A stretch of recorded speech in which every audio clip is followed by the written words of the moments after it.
Shalom, shalom. Welcome to Rivkush, the CJN podcast, sponsored by Canadian Race Relations Foundation. This is where Jews of color are amplified, talking about all things Jewish, Israel, whatever.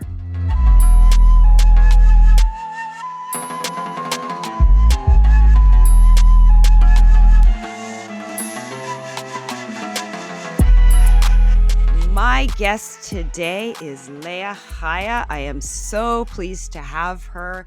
We've been kind of, like Facebook friends, it feels like, for forever. And it is my pleasure to have a conversation with her today. So let me tell you a little bit about Leah. She is an entrepreneur, attorney, legal consultant, proud founder of Am Ahad Inclusive Alliance, which is a nonprofit dedicated to fostering an inclusive Jewish community that embraces diversity, and it's especially for Jews of color. Originally from New Jersey, Leah's journey has taken her from Orthodox Judaism to now identifying as a traditional Jew. As a mom to 4 amazing Black Jewish gentlemen, diversity and inclusion are at the core of her personal and professional life. Leah holds a BA in Business Administration from Washington State University and a law degree from Seton Hall University School of Law. Impressive as you know what. So welcome. I can't tell you, when you agreed, I was so, to use the British expression, so chuffed to have you here. So well, thank you for inviting me. Oh my God, super cool, super cool. So let's dive in. So first of all, I would like to know a little bit more about you. Like you talked about your 4 amazing, I love it. You mentioned your 4 amazing Black Jewish gentlemen. I think that is awesome. I've had a glimpse into your life, and they seem incredible. So tell me how you went from Orthodox Judaism to traditional Jew. So can we explore a little bit about why this shift? What was your thinking behind that? Okay. Well, the Orthodox community can seem like you're living in a fishbowl at times. And I was going through a divorce with my ex-husband, and I didn't feel that the community was as supportive as I felt it should be. And so I went through a time where I was really questioning my relationship with Hashem. Wow. And so, I went through that process. At the end of it, I came out the other side. First, I have to say, I did go off the derech for a short period of time. I love that I'm going to be honest. I love that you said that, because I love that expression, regardless of what it means. Like I'm a little OTD. So okay, you went OTD. So I did go off the derech for a short period of time, but then I came back and I said, I do love Hashem. I just felt that I didn't have to identify as being an Orthodox Jew in order to do that. I still live within a Jewish community. My kids still attend yeshiva. We observe Shabbos. And so, I'm doing all the things. Right. Orthodox Jews would do, keep kosher. And, and so I just don't feel that I need to identify as an Orthodox Jew. Why put a label on my level of religiosity when it's not necessary? Absolutely. Did you find because you went OTD that obviously not only did your relationship shift, but do you find now that there's an additional meaning to it because you did go OTD? Do you know what I'm trying to say? Like, do you find? Yes. Yeah. Yeah. I think that now I have a stronger connection to Hashem because I did that. I could have stayed OTD, but I came back and I didn't have to. Yes. And so now the relationship that I have with Hashem is is more important to me than ever. Mm-hmm. Mm-hmm. How was it? Because we're obviously, because I do want to hear more about the nonprofit that you founded. But how did you find walking through the community, your community, whatever community, as a Jew of color, in particular, an Orthodox Jew of color at the time? Oh. It was like, Well, alrighty. well, yeah. So we may use this as a segue into, the Yep. organization. So, I mean, being a Jew of color, let's just be realistic. In any Jewish environment, Orthodox, conservative, reform, or no, label, non-denominational. I'll just say that. You typically have the same issues, and it was something that I found out, as I was joining different groups, especially on Facebook, Hmm. where you're meeting Jews from all over the world and all over the country. Right. And our stories are all the same. Hmm. Walking into a synagogue, where or even getting into a synagogue, Right. if you can do that. Sometimes, you can't even get in because you're seen as suspicious, Right. you know. So initially going into my community, you know, I had some hiccups. Of Hmm. course, we all have hiccups. Hmm. Um, and I mean, I really have to think about it because I'm thinking about all of the events Oh, that have wow. transpired over the years in the various communities, Hmm. you know. So I can't sit here and say that they were all positive because they weren't, you Right. know. And I mean, and it has changed me in such a way, I mean, ideally, we're told that we're Jews and we should be accepted as Jews everywhere. But the reality is that we aren't. Hmm. We aren't. We live in a very Ashkenazi normative world. Right. And when people think of Jews, they think of white. Right. And we are not that. We are Right. definitely not that. So if we're walking into an environment, the first thing people see is our skin color. Hmm. And so they're thinking, okay, that person isn't Jewish. Why are they here?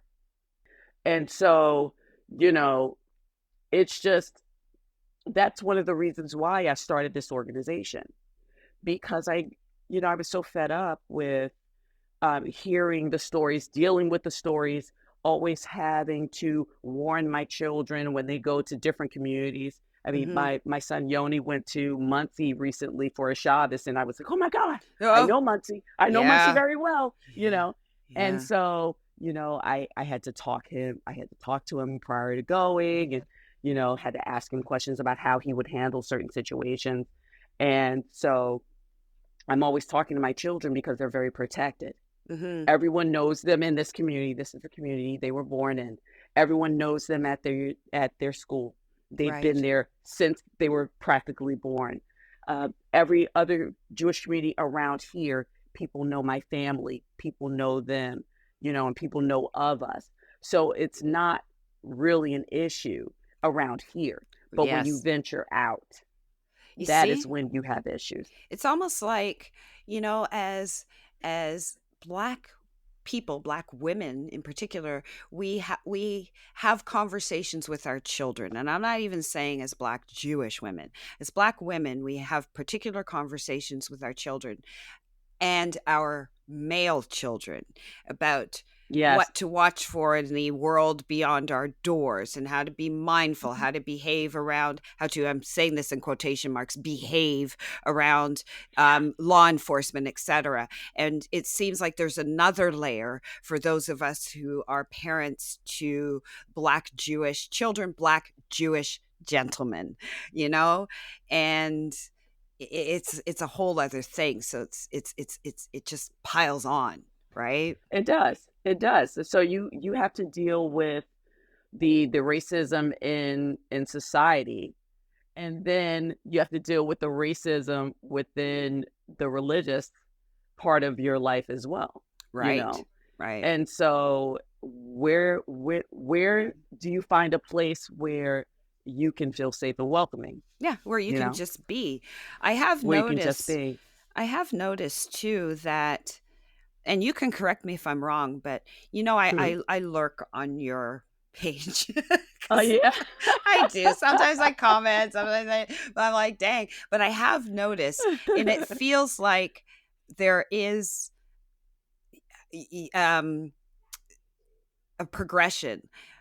You have become more and more like, I'm not taking this anymore person, you know? Absolutely. And I've definitely seen that movement, that shift where it's like, don't mess with her and don't mess with her children. Right. I was thinking, Right. like, was it the basketball, right? Oh, Your yeah. son. Oh, I was Yes. like, so share, Eh, if you don't mind sharing that, because I was just oh, like, and you know what? I was actually going to bring that up too. Okay. So the situation is this. My son, he is one of a handful of black Jewish students there. I think, you know, before the majority were mine, you know, and now they have one or two oh from my some other place, gosh. and so I believe, and see, I know I'm probably going to butcher this. I don't know anything about basketball. Sorry, Dad. Uh um, oh. but he was the first in the school to do a triple double, I'm going to say. Okay. And from what I hear, that's an amazing thing. Yeah.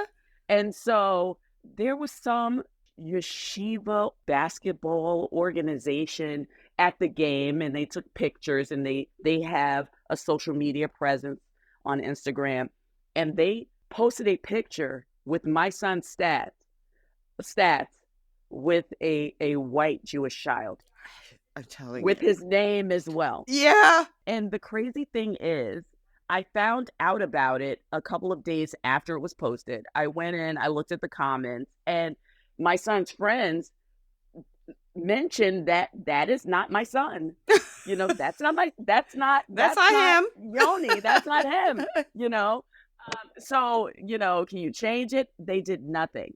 And then I found out that the child that whose picture they used was standing. I think there were two kids in the picture. There was that one child in the front, the one child in the back, and right next to the child in the back was my son Yoni. Wow. So they cropped him out of the picture. They even took it to a whole other level. Yes, A they whole cropped him other out of the level. picture. His friends were saying in the comments, "No, he's the black one. He's the black one." You know, and still nothing for days. And then I went on and I commented and I said, "Well, that is not my son." And I had to throw in not my son's likeness, and all Uh, the legalese and everything. yes. And so I asked them to put the proper picture, Hmm. or I would have to report it, because again, that's not my son, that's some other kid. Exactly. And instead of correcting, because it was like a one shot, one photo that listed the game, and then my son's picture of, Hmm. what was supposed to be my son's picture, and a whole host of other pictures from the game. They deleted the entire post, you know, Wow. instead of just correcting Correcting it. it. Own Yes, it. Own yes. it. Right, right. And so, I mean, of course, it was an infuriating experience because racism exists, and we know that Hmm. racism exists in the Jewish community. And so to see it so blatant like Hmm. that, Hmm. so blatant, they did not want to give my son credit for his accomplishment. Exactly. It was They infuriating. And of cropped course, him. they cropped him out. And then later on, they eventually posted him with his stats. But I mean, after Yeah. I had to become mama bear, Yeah. So, how did your son feel? What was his take on it all? he tends to think that I overreact about these things, but I just think that it's because in some ways, I mean, he's coddled, you know. And I talk about racism all the time. I mean, I play the books in the car on the way to school, because I'm Right. like, no, you will not be the black Jewish kids going to this, majority Ashkenazi school who don't know anything about black history. You don't know your Yeah. history. Yeah, Yeah. because you have to. And so, he didn't think it was a racist thing until really sat him down and spoke to him about it. Because I wanted to know from him why he didn't step up. Why did he allow his friends to step up on his behalf? Right. And he said, well, they said they were taking care of it. I said, oh no. I said, no. I said, you were supposed to be in the forefront Mm-hmm. of making sure that your likeness is represented and someone else is not taking credit for Yes. your accomplishments. Yes. And if they want to help, that's wonderful. But you need to be in charge of that. You do not delegate that responsibility to someone else. Absolutely. Because even if we take out the racism, even though we know it's 100%, in my opinion, racially motivated, but even if Oh, we take absolutely. out the racism, there it is the case of you're not getting your credit for what you did. Full stop. Exactly. And that's Exactly. that's that's another, like you said, another key message. You know, so the key I know. message, yeah. So hey, I'm with you, mom, and and you're mom lawyer. So hey, hey, hey, So yeah, so my kids are always like, "Oh, please, just do the right thing, so I don't have to get her involved." yeah. I have a question for you with the law. Sure. So why law? My oldest son is on the spectrum, and so I was hating for him, and so I thought I wanted to become an educational advocate. That's how it started. Okay. And did I become an educational advocate? No, because I realized that I am not as zealous for other people's children as I am for mine. I am Oh, a staunch advocate for my children. hey, I amen. just don't have the same energy for someone else's child, unfortunately. So hence law. Because I remember when you were going through that, I was like, I confess, I was stinking jealous. Why? Oh, Why are you because I love law, and I just feel that as a woman of a certain age, I am past going back to school. I know it's not You're necessarily not, I was true, about to say no, that is I'm not kind of true. tired. I'm kind of tired, and you got to kind of be focused. Um, You do. so. You do. And so You do have to be focused. yeah, and I've always loved law. I like the analysis of it all Yeah, because the outcome of a case or a situation can turn on one word or one event sometimes, exactly, you know. exactly. So it's just so interesting. Yeah, because as part of my previous life, I did some legal nurse consulting, and I found it Okay. fascinating ripping through charts from, a perspective as a merge nurse and saying, and like you said, one thing can change it. Because I always would say to people when they first come into the emerge, that moment can dictate the rest of their stay. For you, Exactly. if you omit something, if you it really does, and it just takes one moment.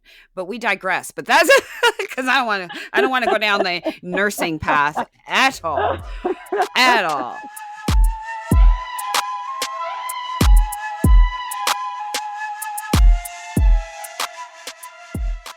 Don't take half measures when it comes to home security. Alarms and cameras work, but they'll only tell you that your worst nightmare just came true. Safety Screen by Metalex for windows and doors will keep your family safe and sound with real stopping power. They can't be cut, pried, or bashed in, so you can enjoy carefree ventilation in the spring and fall with peace of mind. And protect your fixed windows and doors with rock glass, an absolutely unbreakable clear covering. Call 416-638-2539 or visit metalexsecurity.com to book your free consultation. That's METALEX security.com. Remember, prevention is always better than the cure. So let's talk about your organization. Some questions that I have for you. Okay.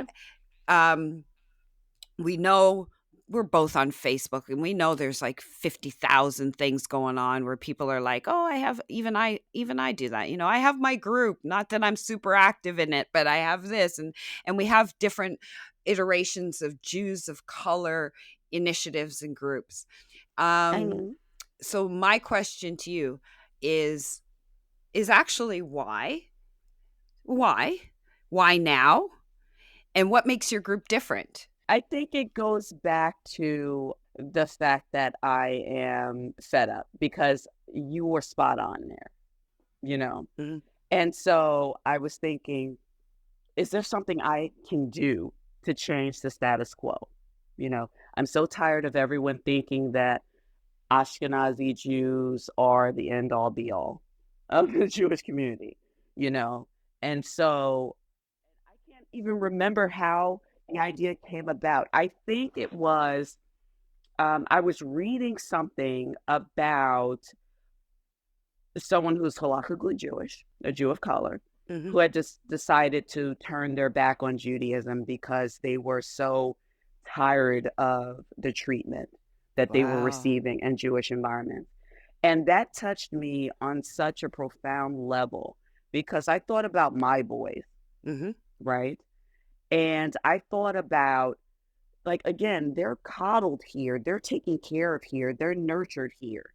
But at some point, they will leave the nest and they will go out into the world on their own. Mm-hmm. And I won't be there to protect them, you know? And so when I think about that, I just don't want them to get to a point where they're so fed up with being mistreated that they decide, I want nothing to do with this anymore. And so that was the birth of the idea for Ahad Inclusive Alliance. Wow. Because if you notice, our slogan is a place where we don't ask how you're Jewish. I did, and I love it.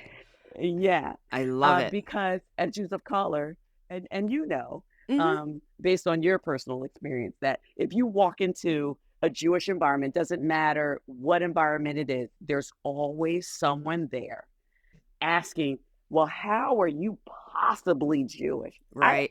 Someone actually said that to me once. Not like how that. are you Jewish? How are you possibly Jewish? Wow. Yes. And that is the most. Didn't your head blow off your body? It depends on what day. What day people say things to be on. I was very stern with that person, because how dare you say that to me? We know that there are plenty of people impersonating Jews. Oh my gosh. Who are white. Oh who my are gosh. going into Jewish communities, getting married, and getting shidduchim and everything. And you're asking me, how am I possibly Leah, it's funny you should say that. I was at I just came off this education conference thing, and this young man comes up to me. This is the last day, and he looks at me, he says, Rivka, I'm so glad you're here. And he's a JOC. He said, because, the first thing I do, he says, I look around, who looks like me? Please do that. I said, we do this, like, I see you over there. I see you, JOC. Yes, I see you. Yeah, I see you seeing me, seeing you, seeing me, right? And then, but then we started talking about exactly what you said. And we both talked about how, I said to him, remember that story? I can't even remember when it was, where it was like a whole community infiltrated. Yes. I said, where, participated in all sorts of Jewish tradition, Jewish rights, Jewish legal stuff. And I said, and then they were busted out. And I said, I remember, on Facebook, all of us JOCs were saying, that's because they were of a certain hue, you didn't bother to ask them, how are you Jewish? How are you possibly Jewish? I said, that when we are in the community, we're legit because they've quizzed us to death. But they blind eye. Quiz us to death, practically take a blood sample, everything. It's like, did you come not with your Jew card, but did you come with your DNA, with your certificates, with your this paper, that paper, this, drop everything. Your pants. We want to make sure. Like, it's so ridiculous. It is ridiculous. And then, despite this story about their negligence, which was blinded by their racism, right? Which, you know, Yes. the blinders, they still do it to us and still won't do it to others. Exactly. I'd be. It so happens. And it so happens. People are getting married to non-Jews and don't even know Don't it. even know it. And Don't the even thing know it is, because they don't question. I would be, obviously questioning regardless is pretty crappy, Exactly. but I would be, if the practice was questioning everybody, then it wouldn't be a thing. Exactly.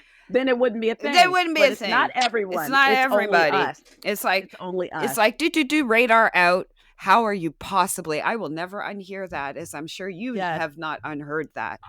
Oh no. I can run down so many instances. I can't even speak right now. Yeah, I know what you're Instances saying though. Yeah. Where, where things like that have happened. Right. I'll give you another. Sure. This is back when I was married, and I think Yoni was a baby at the time, and my eldest was a teenager, and we had visited the shul. The shul shall remain nameless, and they were having a huge Shabbaton, and it was in a major community, and so my husband and I are standing, at Kiddush, and we're looking like, oh my God, there's so many Jews here, Right. because it was beautiful. It was a beautiful thing to see, this whole sea of Jews. And this guy came up to us, and I'm looking around, and he looks at my husband. He's staring right at him, and he says, "Oh, we're so glad to see you here on Shabbos. We're open to people of your kind." Now, keep in mind, Your kind? of your kind. Now, he's talking to him. No, he's talking about But me. you. I turn and I look at this man, and we're in shul, so I'm not going to lose my head. Yeah. Right? And I say to him, there are some things that don't need to be said. Mm-hmm. And he turned beet red and ran out of the shul. And I just looked at my my husband at the time, and I just said, I cannot believe this happens all the time. It's always something, Yeah. and so that leads me back to the organization. Right. There are two objectives, really. One, to be a welcoming environment for Jews of color, where we can have a sense of community. People can come to my home. I'm opening my home Right. to people to come for Shabbos and for the holidays.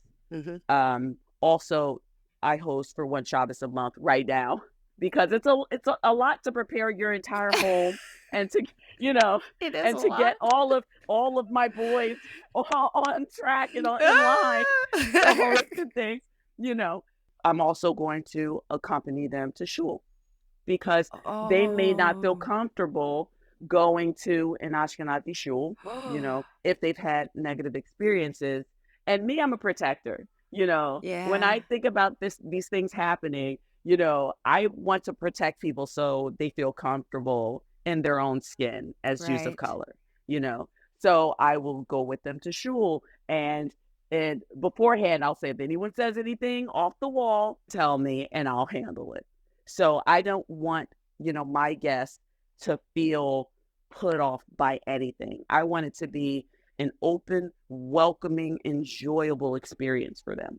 So that's the one aspect. Right. The other aspect is celebrating diversity, for Jews of color globally. So at my Shabbos table, we will focus on one particular Jewish community for that week. We'll discuss that Jewish community, their customs and traditions. Right. We'll also have meals that Jewish community. Yeah. Like recently I did Jamaican Jews. Woohoo! So sorry. yeah. So I made curry chicken, What? stewed chicken, What? steamed cabbage, rice and peas, and a rum cake. Yes. Okay, let me say Jamaican style. Excuse me? What? Yes. So yes. Nice.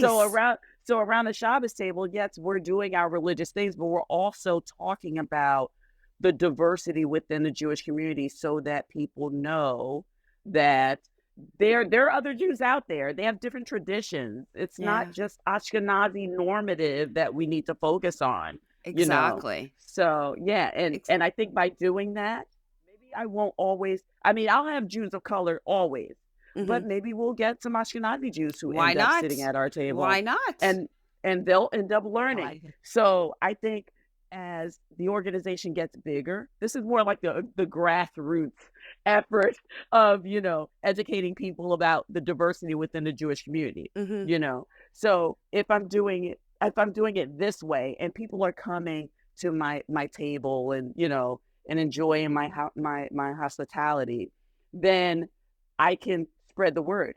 So then later on, they, say if there's someone Ashkenazi, they come and then they're like, oh my God, I had no idea that we're Jamaican Jews. Exactly. No idea. Or I had no idea, these Jews migrated from this place to go to this place. Or I had no idea there were Indian Jews, the Cochin Jews. That I had no idea about these things. And so I think, because I'm big on education, my kids will tell you. Anyone who really knows me well will tell you. That's initially what you were going to do, right? Yes, exactly. So educating people on the diversity fights back against Ashkenazi normativeness. That is perfect. And that is what I'm trying to do here. And that's your niche. That's what makes you stand out from the myriad of other organizations. Exactly. That piece, right? Because I love that while Jews of color obviously have a space and a place, that you are recognizing the education needs to be widespread. The entire community needs to know about the diversity of us. Exactly. We can talk about they really don't know. They don't know, and obviously we know. Yeah. Exactly. Yeah. Yeah. So that is super cool. Super cool that you did Jamaica. And I will be doing Jamaica again. Nothing like Jamaican food. I love my curry chicken. Nothing like Jamaican food. So you are a nonprofit, so yes, we're a 501c3 organization. Excellent. That's important. However, I have not solicited any donations. I've been personally financing everything. Yes. Okay, we got to get it out there that you're, and this, my audience, is the advantage of having a lawyer assist with the startup, because your lawyer can do all that huge paperwork to become a 501c3. That's right. And she will bill herself. Oh my God. No, but that is so important. That is such a key. So we will get the word out there that donations welcomed, because they are. Because it should be a community thing anyways. Like, it's not meant for you to sustain this. It's a benefit to the community, period. So I think that's important that gets out there. We had a few people come for our initial Shabbos open house in January, and so we're having 15 people, I believe, in February coming, and so we're going to focus on Moroccan Jews. Okay. On that Shabbos, yeah. So it's really exciting. So we're 15 people now. Oh my goodness! Thinking, oh my goodness, it's gonna be a full house in here. But I'm so excited about it. Will be exciting because then we get to walk to shul, and all of these Jews around us will see all of these beautiful brown Jews walking through the community. I want to be there to see. Orthodox Jews. I want to be there to see. They'll be like, it's like a combination of, who are these people and why are there so many of them? Yeah, exactly. And if I can help it, I don't care if I have people sleeping on the sofas, the floors. I don't care. I will have every square inch of this house covered with people, just so that we can come together, go to shul and enjoy and learn together. That's just what you're doing. There's such a need for that. And the other piece that I absolutely love is the protective nature, because there's Yeah. nothing, there can We're be not protected nothing. out here. Yeah. I And don't think there's we're nothing protected. scarier sometimes than walking into a space that you should be comfortable walking in and just Hmm. being on edge and just Yeah. and wondering if anybody's going to talk to you, look at you, or worst case scenario, try and get you escorted out by security, you know? Hmm. And so to know that you are providing that is bloody awesome and so Well, needed. well, I'm just, I'm very protective of those who quote unquote belong to me.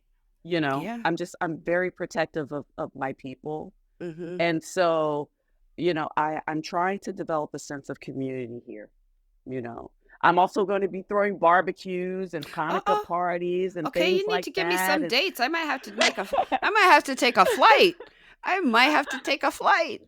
We actually do have someone flying in February for the open Shabbos, yeah. So yes. So I'm telling you, I'm really excited about where things can go, and I just feel like I'm doing Hashem's work, You you totally know. are. Awesome. But I'll definitely let you know because You because need to. I keep missing you every time I come to Toronto. That is what's killing me too. Like it's like no joke. It's at least twice, maybe 3 times. At least both Yeah. times. You've been what, a couple of times recently? Yeah. Both times. I'm like, really? Really? I think one time I was actually out of the country, and I think the second time I was about 3.5 hours away from Toronto, so I couldn't even like zip down. I was like, "Is she doing this on purpose?" No, No, I had no just idea. It teasing. was like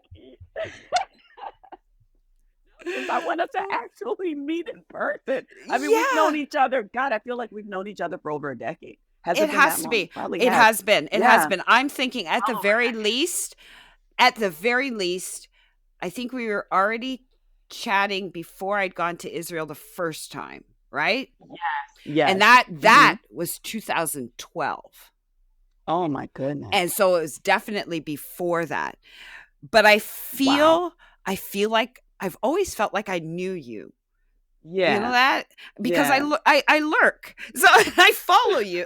So I've always felt like that I know you, even though this is the first time we've actually, voice to voice, like face to face Right. kind of thing. Right. But I always felt like that. And I've always been, as you well know, I've always been very proud of you.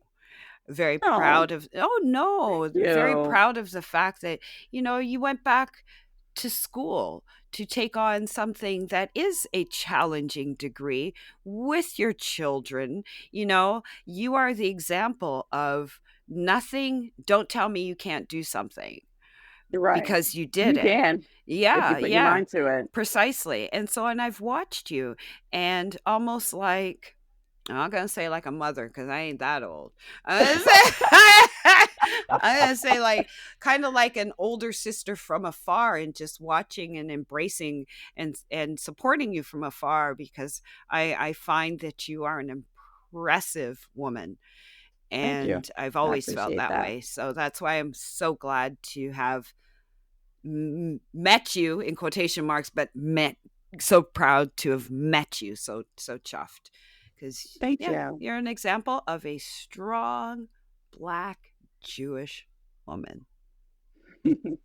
So you keep Yes. on Yes. you keep on keeping on. Oh, I will. And Yeah. so I am going to use that strength to make sure we're all safe and protected and Hmm. we feel comfortable in our skin. And thank you for that. So I just want to say thank you so much for coming on Rivkush. It's been a pleasure. It's been a Thank joy. It's you. been wonderful. I am definitely going to spread the word so that we can get some donations coming in. Come on, people. Yes. Support this initiative. Support. And you do have a website. And for those, I will say the name again: Am Echad, Inclusive Alliance. And if your Hebrew is challenged, that's A, M as in Mary, E, C, H, A, D, Inclusive Alliance. Check out their webpage. Please reach out. Support. It is a nonprofit charitable organization, which means you'll get a tax receipt. All righty. So again, thank you, Leah. Thank you so much for joining us. It's been a pleasure.